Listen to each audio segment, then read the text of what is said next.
নমস্কার বন্ধুরা, স্বপ্নপুরী একটি ব্লগে তোমাদের সবাইকে স্বাগত। মন্দিরটি দেখে কম বেশি মোটামুটি সকলেই বুঝতে পারছো এটি কোন মন্দির। এটি হচ্ছে জল্পেশের মন্দির। অনেক দিন থেকে যাবার ইচ্ছে ছিল, কিন্তু সময় হয়ে উঠছে না বা সুযোগও পাচ্ছি না জল্পেশ মন্দিরে যাওয়ার।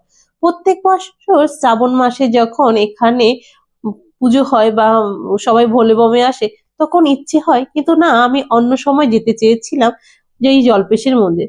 কিন্তু ভোলে বাবা হয়তো সময় হয়ে ওঠেনি আমার ডাকার, তার দর্শন করার, তাই ঠিকভাবে সেই আসতে পারিনি।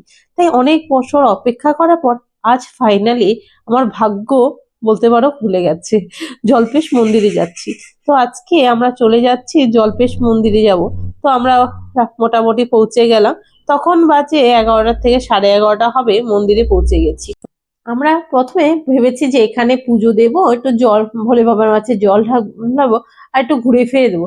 সেজন্য পুজোর সরঞ্জাম টুকটাক যা লাগে সবই তো আমরা বাড়ি থেকে নিয়ে এসেছি। এখানে আমি চারপাশটা একটু ঘুরে ঘুরে দেখছি। এখানে মন্দির, তার পাশে আরেকটা মানে বসার জায়গা আছে, মানে ভীষণ ভালো লাগছে। নন্দী মহাকালের মন্দির আছে, আর এখানে টিকিট আছে ডাকঘর। তো আমরা সবার প্রথমে টিকিটটা কেটে নিলাম। টিকিট কেটার পর যে আমরা জল্পেশের যে গর্ভগৃহ আছে ভোলে বাবার মন্দির, সেইখানে আমরা গর্ভগৃহে ঢুকে যাচ্ছি।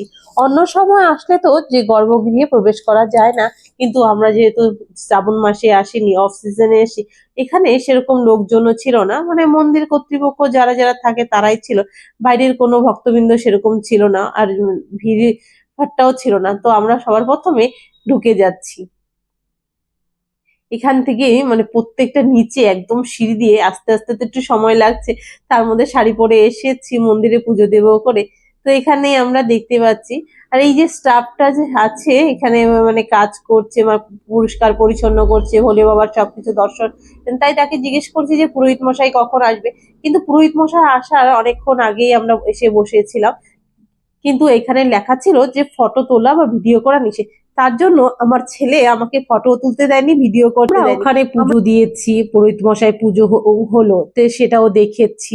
তারপরে আমরা জল টল ঢেলেছি। সামনে হচ্ছে ছিল শিব গৌরী মন্দির, সেখানেও প্রণাম করেছি, ধূপকাঠি মোমবাতি সব ঘুরে ফিরে দেখে এবার হচ্ছে পেছন দিক দিয়ে বেরিয়ে যাচ্ছে। এখানে আছে শিব চতুর্দশী ঘাট। আগে নাকি এখানে সবাই স্নান করে ভোলে বাবার মন্দিরে গর্ভগৃহে প্রবেশ করতে পারতো, জল দিত, মানে শ্রাবণ মাসে সেই সময় ছিল না। পাশাপাশি অনেক দোকান আছে টুকটাক ভেতরেই, তোমার টুকটাক যা লাগে বা জল দেওয়ার সম্বন্ধে সবকিছুই আছে।